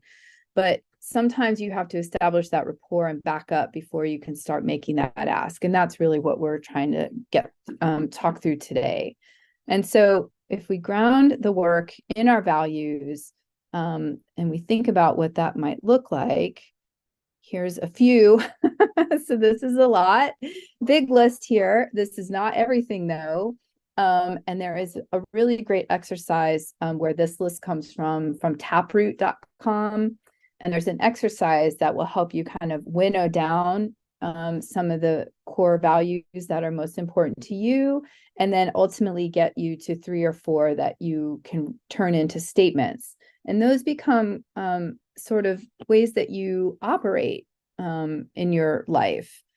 For me, my core values are community, collaboration, creativity, I love the C's, evidently, curiosity, and service, which is a new one that's kind of bubbled up for me. So I've had a very windy path in my life, doing a lot of things. I worked for Apple at one point. I have done community organizing. Now I teach. I waited tables forever. And so there's this like real weird kind of journey. And the thing that really connects everything for me is this idea of service. And that's how I operate, right? And it determines and helps me make decisions about the kind of work that I'm going to do. And so those values can also kind of be clustered. So this is the moral foundations theory, and that there are 6 categories that we all sort of subscribe to. Now, we may not subscribe to all of these, but like every human can find some area that they fall into in these buckets. So it starts to group together many of these values that are common among us all. And though we develop these different preferences depending on our upbringing, culture, unique life experiences. So this is a social psychological theory intended to explain the origins of and variation in human moral reasoning on the basis of innate modular foundations. So it was proposed in 2004 by a few psychologists who were working on with a cultural anthropologist, Richard Schroeder. And so this is getting a little technical, but I think it's important, and I promise this will come back around. But this has been used as a way to correlate political ideologies. So a couple of them suggest a compromise can be found to allow liberals and conservatives to see eye to eye. They suggest that some of them can be used as a doorway to allow liberals to step to the conservative side of the wall put up between these two affiliations on major political issues, for example, legalizing gay marriage or gun violence prevention. If liberals try to consider the latter foundation, well, he says latter 3, and honestly, I'm not sure which 3 they are, but if they're looking at some in addition to the other 2 that are typically on the other side, then they could understand conservatives' viewpoints. So we can begin to find common values in these foundations listed above: care, liberty, fairness, loyalty, sanctity, and authority. And then we can start to bridge the chasm and work to an area of overlapping shared values. So I just want to also talk for a second about organizing versus mobilizing, because I also think this is really important, because this is going to be a different kind of conversation depending on sort of which phase you are in. So does everyone know what that difference is? Do folks feel comfortable with that? So maybe I'll just take a second to just kind of talk through that. Mobilizing is the work of turning people out for a specific action. So it's a hard ask. So voting, a protest, a strike, a rally, fundraising, it's the essence of campaigns. And so it's a lot of the things that I saw kind of Laurie talking about: postcarding, phone banking, some canvassing, and then of course, GOTV is going to really fall squarely into the mobilizing category. Organizing is the very hard work of building relationships, particularly with those outside of our networks. So finding ways to expand the base in order to be able to call upon those people to mobilize them for an election, for a rally, for a protest. According to Jane McElvey, who's a community and union organizer, she said, organizing is about relationships and building meaningful solidarities among majorities of people. It is about disrupting and diminishing existing elite power. So when we think about, some typical organizing conversations, these are the ones that require often going back multiple times. They take longer. It's much harder to establish. But this is what we're trying to focus on here today. I think most of you are probably real familiar with the mobilizing piece, GOTV, all of that kind of work that you're doing all the time. I just want to try to give you some strategies for the organizing conversation, persuasion conversations, and things like that. So that's where we're going to really hone in on.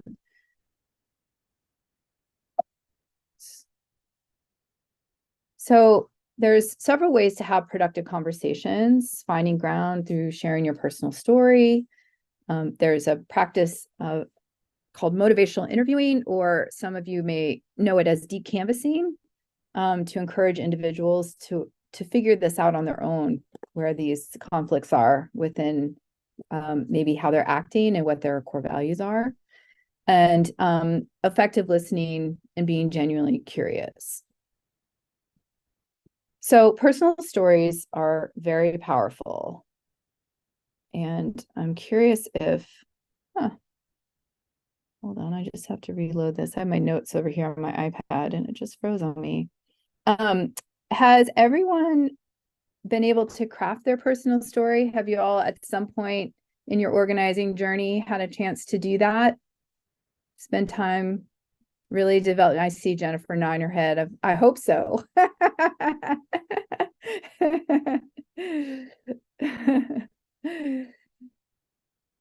What about others? I mean, I know, of course, Kyoko, Suzanne, and Tiffany, but for other folks who I don't know, have you all had time to do that? Sort of. Okay, Mary, I see a kind of maybe. So again, there are more resources on the website where all the the OFA trainings are stashed, which I'll share with you. But just kind of quickly to go through this. There we go. There's a few elements that you want to think about as you're crafting this, right? So there's the challenge, choice, the outcome, and the ask. And the challenge is the central reason for taking action. Without challenges, there wouldn't really be much of a need to organize. There's the choice. And so this was your actions, right? So your choice was change, to stand up and do something, no matter how big or small. And the outcome is the result. So if you're telling the story in an effort to move someone to take action, they need to know that taking action can have positive results.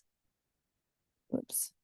And then there's the ask, which may not always be part of your personal story. And the ask doesn't have to be huge. It can maybe just be join me at a meeting, or come check out the city council meeting and hear what other folks have to say.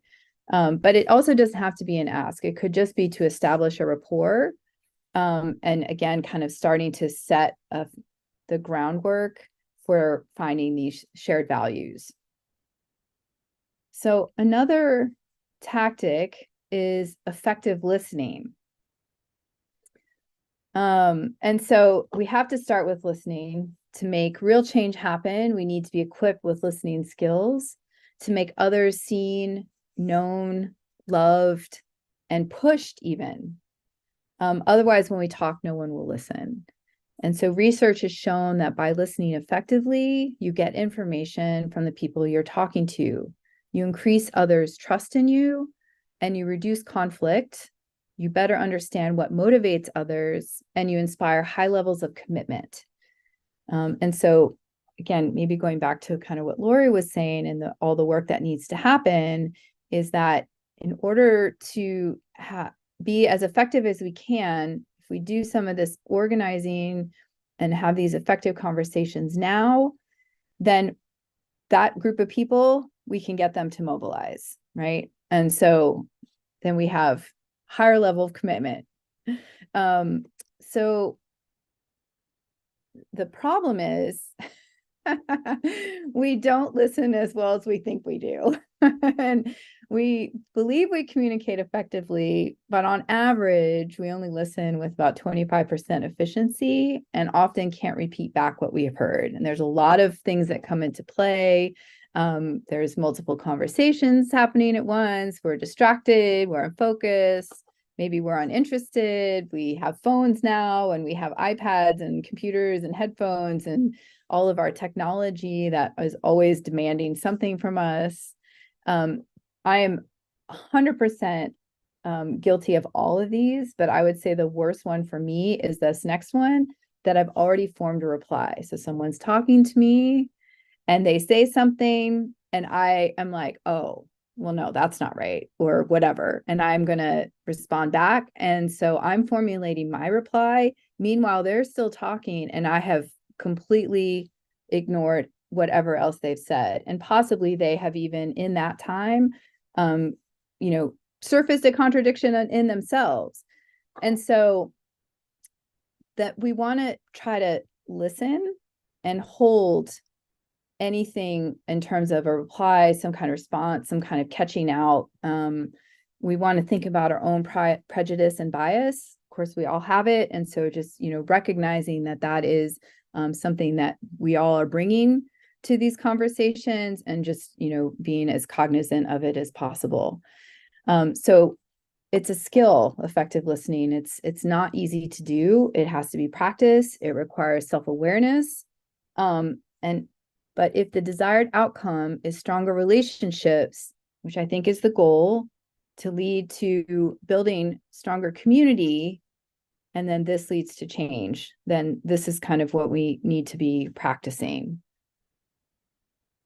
So there are some great listening techniques. I'm sure most of you are familiar with this. Reflecting, so repeating back a summary statement. Then there's kind of exploratory questions, just kind of, maybe those are clarifying questions, just asking a little bit more to understand the landscape of a person's belief. And then there's also probing questions. So that's getting a little bit deeper and trying to get to the root, which is typically a value or belief. So again, thinking about, Uncle Bob, I don't have an Uncle Bob, but, he's just like a guy's name that we tend to use, right? Uncle Bob blustering over here about something. I do have to deal with this with my dad. I'm going to spend Christmas with him, and he is a Trump supporter. And so we had a conversation a few years ago, and now we're going to have to deal with that over Christmas, which is going to be delightful. So I have to practice all of these things too, and try to get to the root of where he's coming from, because he hasn't always been that way. So it's really important to just try to ask those kinds of clarifying and probing questions, and again, not formulate your own replies. And it's hard when it's your family, right? Because there's a lot of history there that can make it really challenging. But I want to also talk a little bit about the next piece, which is motivational interviewing, which is a very in-depth form of effective listening, and in organizing is often used when deep canvassing. So this is a technique of really, really having intense conversations with people, usually really long conversations, multiple conversations. And this is a person-centered method of guiding to elicit and strengthen personal motivation for change. It's a counseling style, so it's often used for treating addiction, in order for the person to reflect and resolve contradictions within themselves for longer change in behavior and changing behavior for the long term. So it encourages individuals to work through their discrepancy between their current behavior and broader life goals and values. So this is not, when you're thinking about motivational interviewing, there's no attempt to dismantle denial or confront irrational or inappropriate beliefs. Instead, the way to do it is continue asking questions, and I'm going to show you some of the ways to do this. It's to experience discrepancy, again, between current actions and who they see themselves as, who they want to be. So we're not trying to win an argument here or get this person to agree with our belief systems. We're attempting to build trust through listening, and be a guide for the other person to talk through their own belief system, to confront conflicts and discrepancy. And people are able to voice assumptions they're making that were previously unexamined, and clarify their beliefs, and then make a choice to change their behavior. It's way more effective for people to verbally express their own contradictions than for you to tell them. This, again, leads to longer lasting behavioral change. And so what it is not is any kind of gotcha conversation. So typically that kind of approach, it's like, oh, well, you have facts and figures, and I know the answer to this, and trying to call someone out usually backfires. And so just kind of be cognizant again of what you're bringing to the conversation. So I'll also say that, this is a counseling method, right? And we're not counselors. Maybe there are some of you who are counselors here. That's not what this is. This isn't meant to replace any kind of professional counseling at all. However, it is a tool, and it can be a very, very useful tool to bridge a divide, to see more people voting, more people civically engaged, and, have communities be able to be more respectful and have more fruitful discussions. And so we want to overcome these polarized barriers that people are putting up. And this type of listening is one way to do that. So there's a couple phases of this. And the first phase is exploring. And the goal is to build a rapport. And so we do that by listening to their story. And this is how you can also reset a conversation on a challenging topic with a family member. So that means also kind of putting aside whatever, they push your buttons about and just try to listen. And maybe if you can get through the blustery piece, you can get to sort of the core belief, right? Even when the reflections are inaccurate, even though, you're not about correcting, it's letting them clarify their thoughts and then hopefully try to move the discussion forward. And so, you can listen and give back a reflective statement. Given what you said, it sounds like X. It seems you felt like Y. Is that right? And that gives an opportunity for someone to also be able to clarify themselves, right? So it's continuing the dialogue. And then we have the middle phase. And the goal is to listen for how values are contradicting with actions and start to surface that for people. And so this part is you're rolling with resistance, but you're also pulling up alongside them. So again, even if the statements are factually incorrect or people are getting blamed unfairly, you're just trying to pull up the contradictions. So pay attention to confronting people. This can cause people to shut down or possibly escalate. The goal is to ask enough questions that they have time to recognize those contradictions. That is not to say that anyone has to tolerate any kind of hate speech or offensive language. It is always okay to walk away from a conversation if it does start to escalate, if it's starting to turn into something that is not something you're comfortable with, right? So that's not what I'm saying. But if you are okay in that conversation, you can potentially try to get to something a little bit deeper that they themselves had not even really thought to ever surface. And that's where you can have some real impact. So there's a couple techniques. I'm just going to kind of keep moving through this pretty quickly. And then we have the final phase. And so this is to ask if they have anything they want to change to be closer to their own values. The key here is not to move into that phase before they're ready to make that decision, right? So if it's still kind of figuring out what those contradictions are, then you stay in that guiding phase until they're really kind of through that. And there's a really great opportunity here, right, for asking folks to show up for the vision they have of themselves and the world. And there's a couple techniques here, so you can ask or invite. And this motivational interviewing is based on a study that was done with the Leadership Lab conversation between a voter and a transgender rights canvasser. And so I'll share the link for that video because that was studied pretty intensely. And then we have it in a training where we break down the sections of this and kind of talk through each piece. But I think it's a really great example of how this can be very effective. So just to kind of synthesize, when people get entrenched, how do we handle that, right? And they usually get entrenched when their historic thinking is challenged.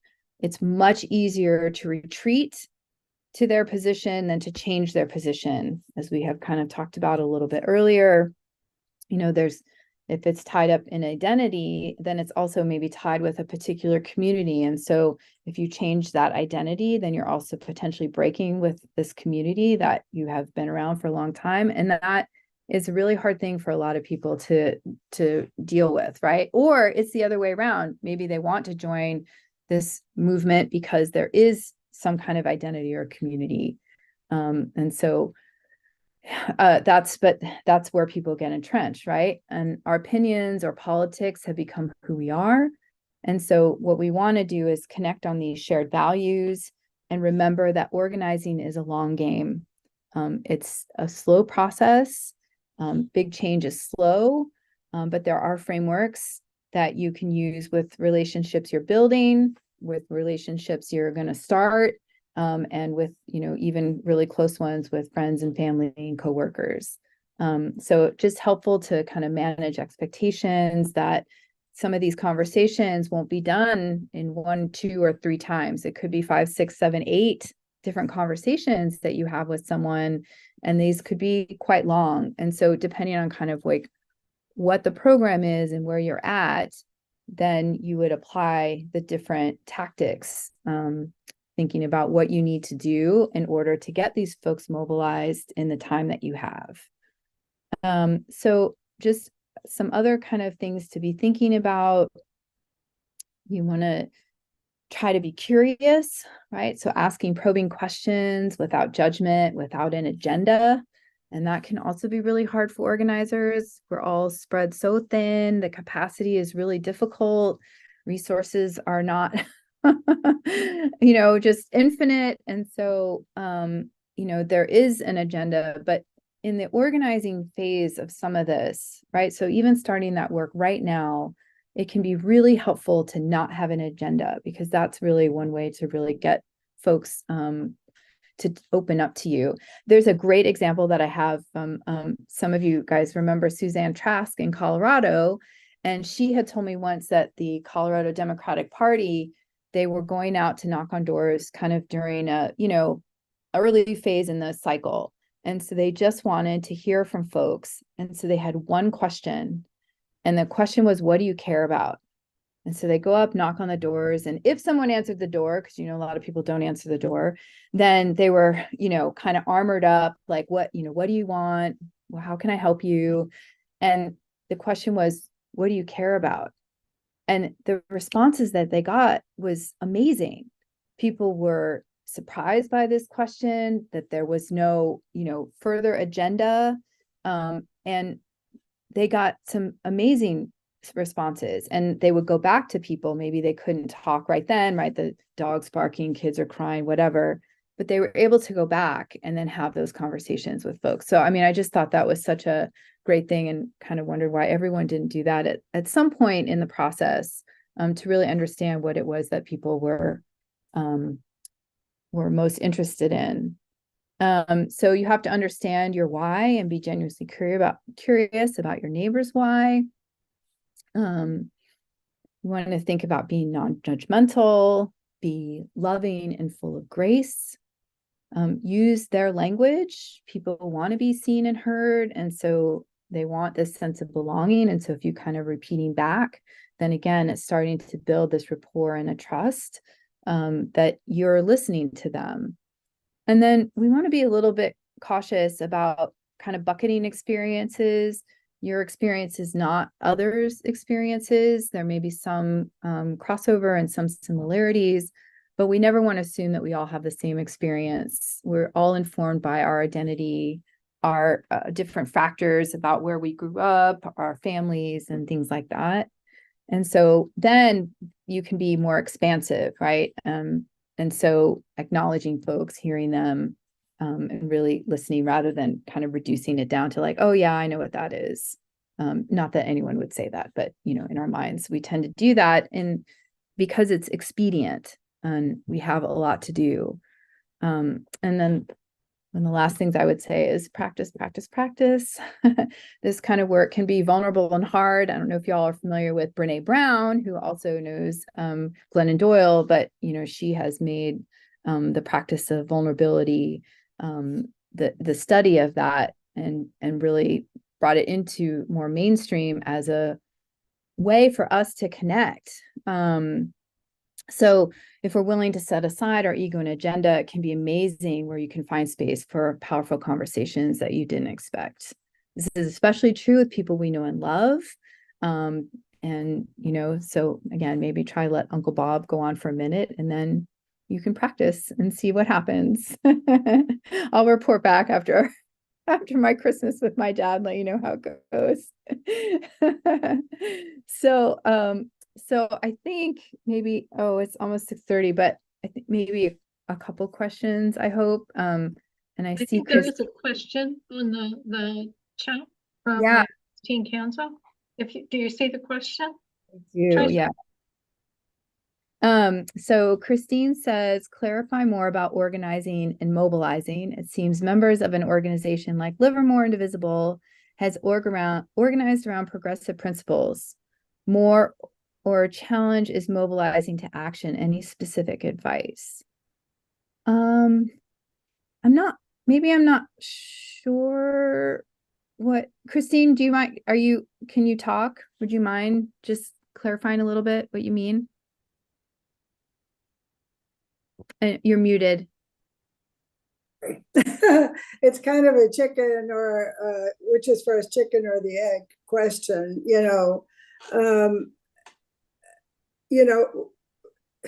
it's not so much that we don't have common principles, I mean, it's not like, we are liberals, let's say for a particular candidate, but we are that, but and that's sort of our organizing principle. But how, in terms of getting people to proactively work on moving those principles forward as far as elections are concerned, getting people out to vote, doing the hard work that goes, with canvassing, with texting, with all those specific action items that take time and maybe training. I think part of it is fatigue, but part of it is also how do you motivate that in order for people that are already on board, in terms of principles. Does that make more sense? Okay, let me see if I can summarize. So you're wondering, is it about the sort of voter contact or the volunteer? Well, basically it comes to volunteer to work, basically, on whatever work needs to be done. So is the question about how to get more volunteers to do? Well, in a way, yes, because like maybe I totally misunderstood what you were saying, but as far as we have organizing principles, we know what we want, but to mobilize the people towards getting to that goal is a bit of a more of a challenge. Motivation. Yes. Motivation. Maybe it's a motivation issue. Yes. So I think, this is kind of maybe one of the $1 million questions, just to go back to the volunteer question, because I think this, of all of the questions that we would try to, talk to volunteer leaders about, is that how do we get more volunteers to do the work? And that is, it's the ongoing challenge. And so, and I don't have an answer. So sorry to say there is no easy answer there. But one of the things that can help is, again, trying to think about expanding the base, right? I mean, that's part of what all of this work is about.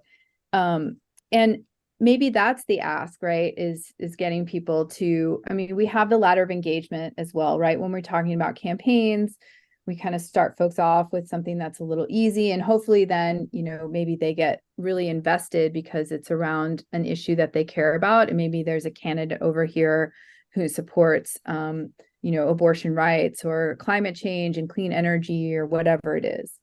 And so that's certainly one way in.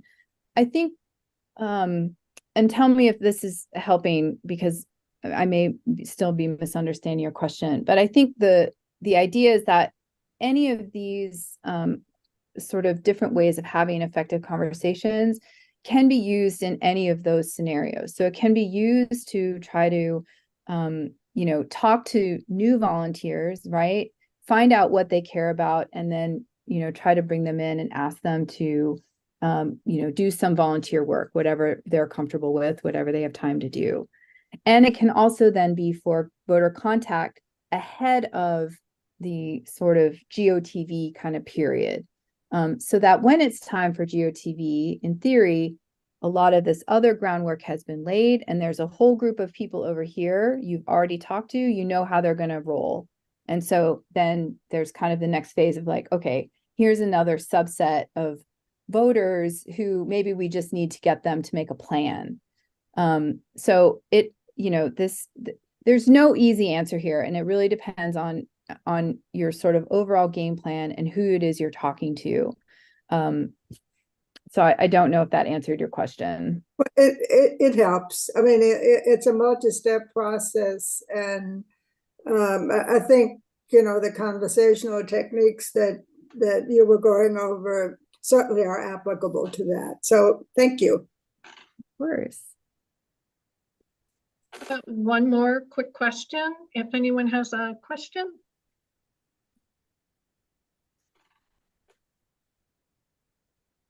It's not really a question, but to clarify that, so when we call on to certain actions, oftentimes, even though our principle is the same, we may not take enough time to explain why we are doing it.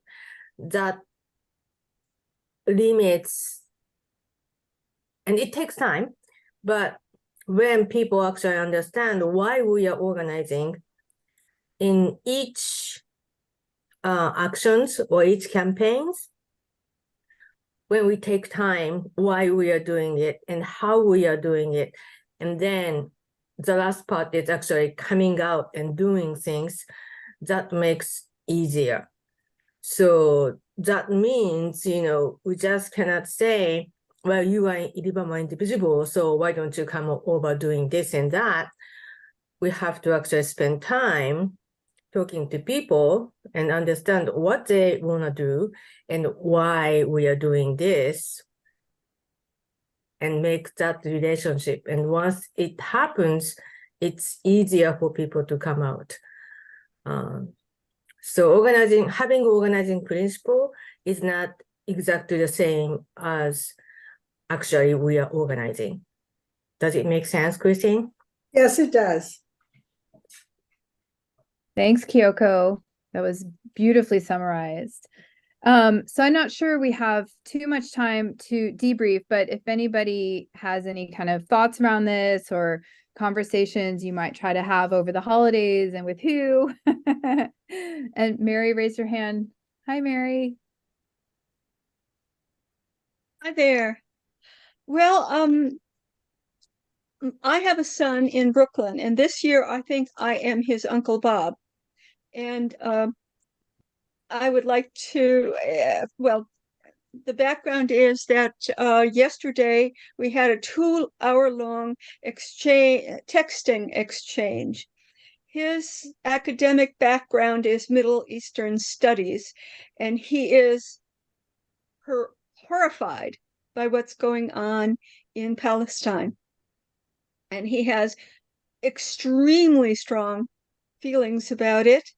And he thinks I should write off my any Jewish friends that I have who are ambivalent, let's say, or who might support Israel but have mixed feelings about the violence and everything. And he was sending me articles, historical discussions, just this mile-long list of texts and conversation. Until, and this is probably what happens when we're talking to people, I started to glaze over because I am somewhat in the middle. I don't have solutions. So after about at the end of it, he told me I was weird, and that's a quote. And so I waited about an hour and I cooled off, and I finally texted him, if you had the power to design an ending to the Israel-Palestine conflict, what would it look like? So I think that was reversing the question at the end. I wish I had done it a lot sooner in the exchange. But I know that there will be more of this as we get into Thanksgiving and tomorrow because it's his birthday. So all input would be welcome. Yeah, I mean that is a very challenging kind of conversation right now.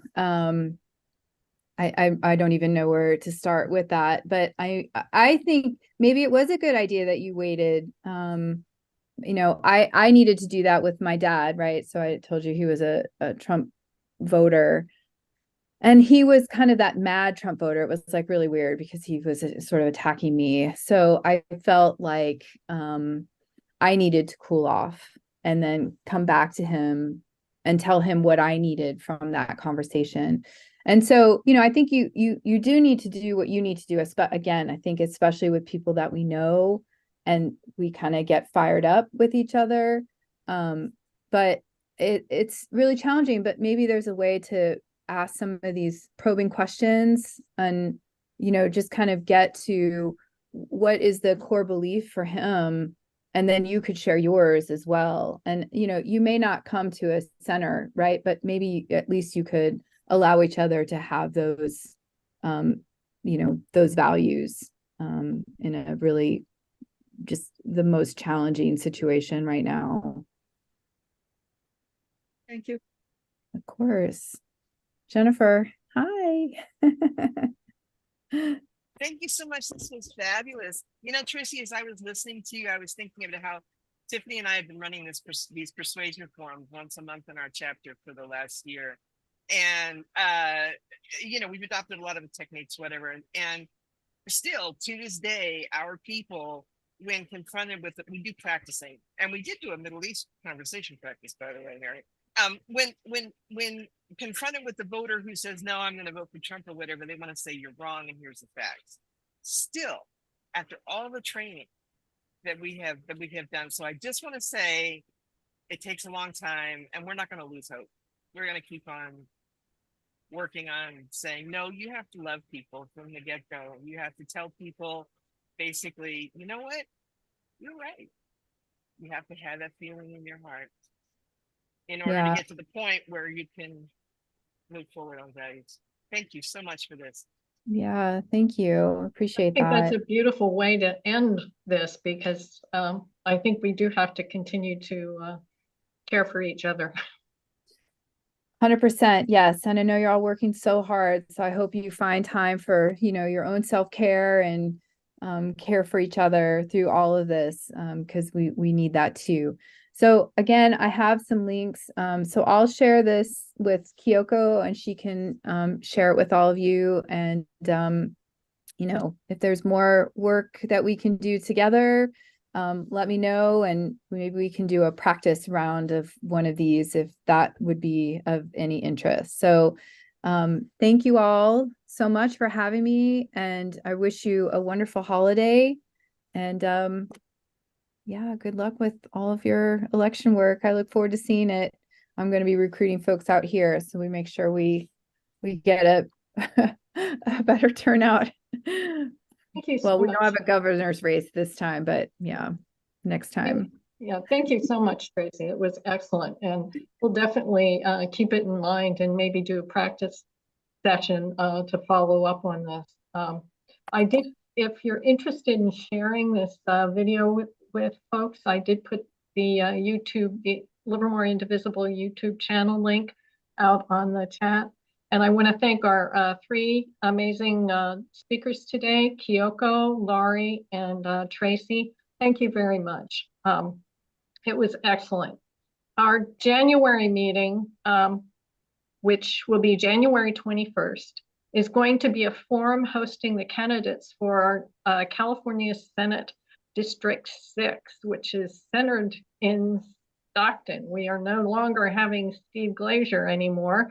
The two candidates who will be so far speaking to us at the forum will be Edith Villapadua. I have problems pronouncing this name. Edith Villapadua, I believe, and Rhodesia Ransom. I'll have to practice the Edith name. And finally, don't forget to RSVP yes to the Livermore Indivisible Party. We'll be sending out another reminder later today, but please RSVP yes. Thank you very much and have a lovely rest of a Sunday.